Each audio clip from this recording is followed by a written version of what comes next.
Hello, I'm going to be talking about the workplace conditions for conservation law enforcement because it's an issue in these times and days as the years go on. So, here's the video outline. I'm going to be talking about environmental conditions that make the workplace hazardous, the office conditions that may be under standard, the social aspects of the workplace that can be dangerous in some aspects, the human conditions which cause issues that aren't usually present in the natural area, and diversity in the workplace that is not as diverse as it should be, and department debt that is overhanging the profit they may be getting, conditions of buildings and locations that are becoming derelict and underdeveloped, and I'm going to also be going over the solutions for some of those issues. So, first, we're going to be talking about the environmental factors. One thing is that being in nature puts your job in a place of isolation, which causes dangers for officers trying to perform their duties. Because in an interview with some officers through a news reporter with PBS, they found that um, you will not be having backup in some cases, and sometimes it will not be helpful to be in this kind of location. Um, they were in the Mojave National Preserve, which has 1.6 million acres for four park rangers. That's a ratio that I personally wouldn't want to be in. The next thing is that the terrain that you're working in can interfere with your duties and equipment. So they also stated, and I talked to a dude also, the mountainous terrain can cause your radio to not work because it can't reach across the mountains. So you might not be able to communicate with anybody for a long time, considering that you're working outside in these terrains. Another thing is that the dangerous areas can cause risks to the others and increase and result in more coverage. So if you have a location like let's say we go to a park and it's a bunch of mountainous terrain, you're going to be having to go over the mountains and making sure nobody's like hanging off a cliff edge because they might be rock climbing and it might have more risk to them. And you might have to cover more ground in the same work time as somebody else who doesn't have to cover as much ground. The animals in the areas can also be at risk, resulting in searching to keep the animals alive and protecting them from human threats. Because people like to hunt in areas of isolation because they can think they can get away with it. And the weather can cause personnel to be taken up for hours without watching over their targeted area, letting problems go unnoticed. So, in case there's a thunderstorm, a severe thunderstorm, or even a tornado, they're going to be watching over the people that are actually in the park. They're not going to be worried about the park itself. So, if they're supposed to be looking around in the park looking for a targeted item, say they're looking for a type of termite and trying to find a set of trees that are supposed to be cut down, they won't be looking at that when they're in the middle of a thunderstorm trying to keep all these people that are in the park safe, trying to keep them in the buildings instead of walking outside thinking it's just fine. And the next is the office conditions. The equipment they get can be outdated. The gentleman I spoke to in an interview, he talked to me about how his radio didn't actually connect properly with other radios, and it was an older radio at that. So they had replaced the straps for it. They had replaced it with tape. So when he had to put his battery in, he had to tape it down so it wouldn't pop back out. And he also talked to me about his training because while he was on probation learning, he had to deal with a gentleman who was acting unnatural, and he ended up not having any backup because his radio wasn't working properly, and he actually didn't have a belt at the time, so he didn't have any sort of defense against this guy who was acting irrational. And then also that the response time of anything is slower than normal, including emergency response teams and EMTs. He told me one time they had an incident. The dude had broke his leg, and it took the nearest ambulance, the nearest fire department, 30 minutes to get over there because of the terrain that they were in. Even with the modern roads, it took them that long.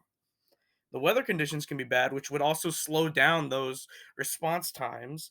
And their workplace often requires them to be in a dirty situation where all the time they're working on their hands and knees getting dirty, and they're probably going to be picking something up. They might even pick up a disease or a tick, and they could get Lyme's disease. And park rangers' roles are made into jack of all trades because they have to be the maintenance guy, they have to be the detective, they have to be the ranger, they have to be the center spokesperson. They've got to do all these different jobs in order to just maintain the buildings and the land. And that is a hard job to do, especially if you're understaffed, like this gentleman at the Mojave Preserve, because there were 4 people in 1.6 million acres. So another group, they used to have in 1973 100 park rangers to fulfill the land, and then they only had half of that, so they only had 50, and they're not getting nearly as much coverage or quality out of their guys as they could be. Next are the social conditions. People bring their problems with them more likely than you think. If a dude abuses his wife at home, he's going to be abusing her there. The talking to civilians part as a park ranger can only be a little bit upsetting if somebody believes that they are entitled to the land and that they need it, and that you aren't as important as they are, or if they don't take you seriously enough. Your job could be halted because of the condition and the safety for park guests. Like I said, if there's like a twister outside, you got to make sure all those park guests are in somewhere safe instead of sitting outside running the barbecue because their brats are out of the cooler. And there is now a large ratio difference from civilians to rangers, as the number of rangers around the world has halved, while the amount of park guests have doubled. Remember, back in 1973, there were 100 park rangers for a park, and then it became 50, and the guests there went from 100 over to 200. So the ratio is becoming increasingly unmanageable, so that also helps in some other conditions.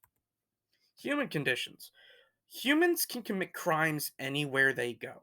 So, no matter what you do, you're going to have somebody who wants to commit a crime and they're going to have access to something to commit the crime. One example was over at that park, that national park in the Mojave, that preserve. They found a building while they were interviewing that was an old meth lab. They found signs of it. They investigated. There used to be meth under the floorboards. But the problem is that they can't storm it like city police do because they don't have the numbers and they don't have the backup. So basically, they have to let it slide for now until they can get backup, which takes a long time.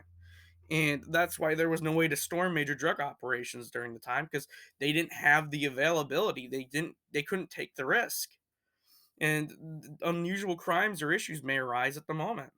Like, a person knows if they go into the woods, they are more likely to commit a crime because there aren't city police. There aren't nearly as many cops out there.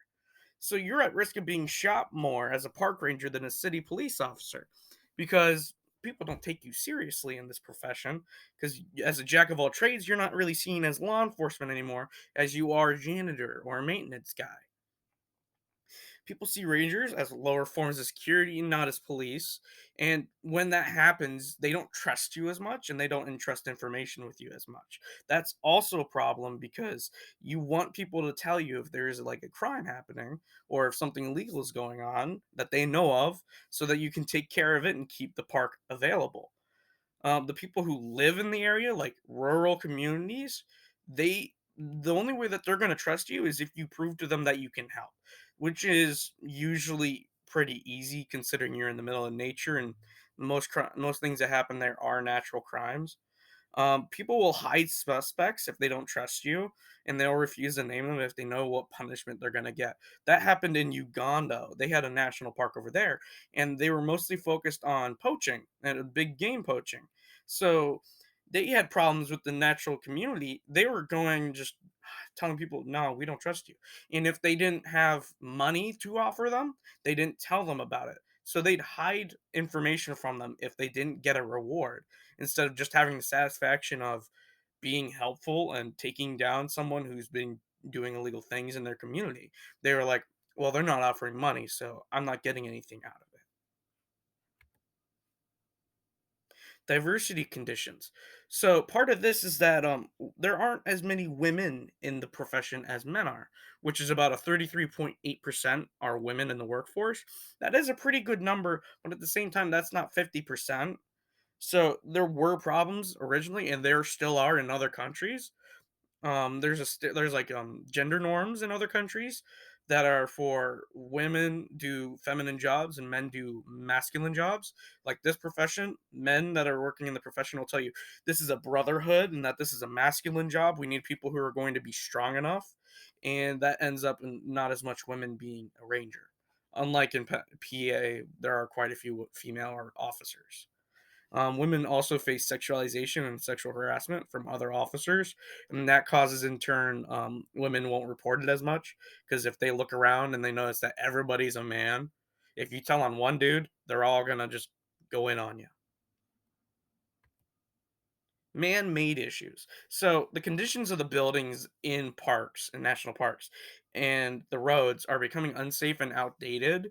And as time goes on, they're going to be increasingly become unsafe. The heavy use of parks has caused unneeded paths and damage to wildlife.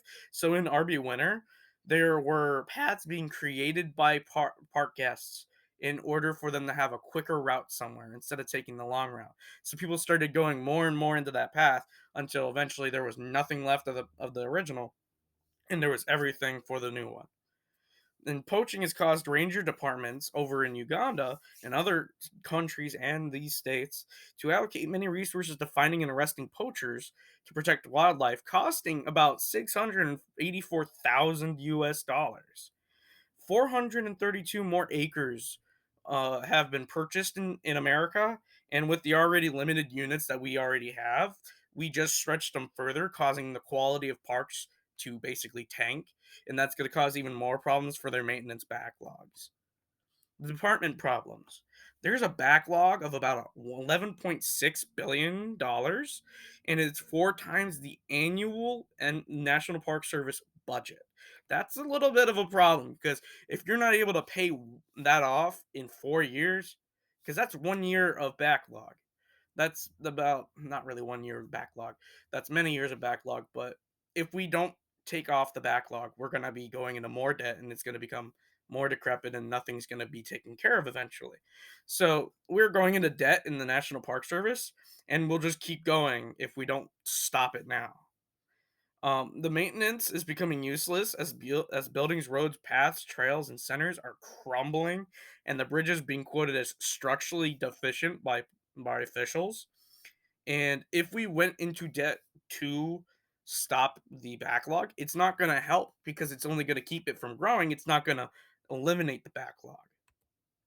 So some of the solutions to these issues, I believe, are the Restore Our Parks Act that's aimed at restoring the condition of parks and to focus on our backlog so that we can then focus on maintenance costs for the future.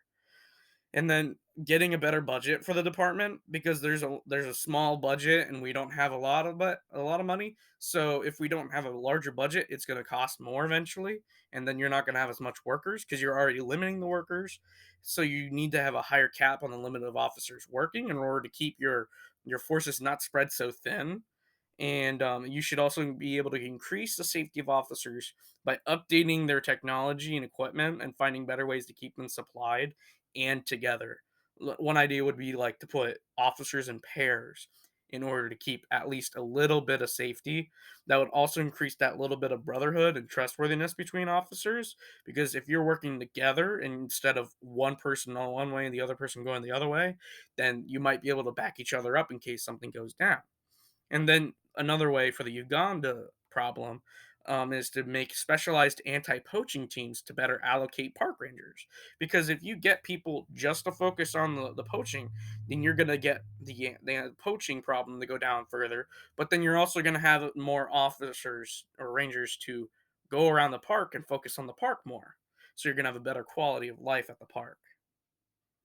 That is it. So here are the citations. I've got three on this page, two on this page, three on this page, and two on the back page.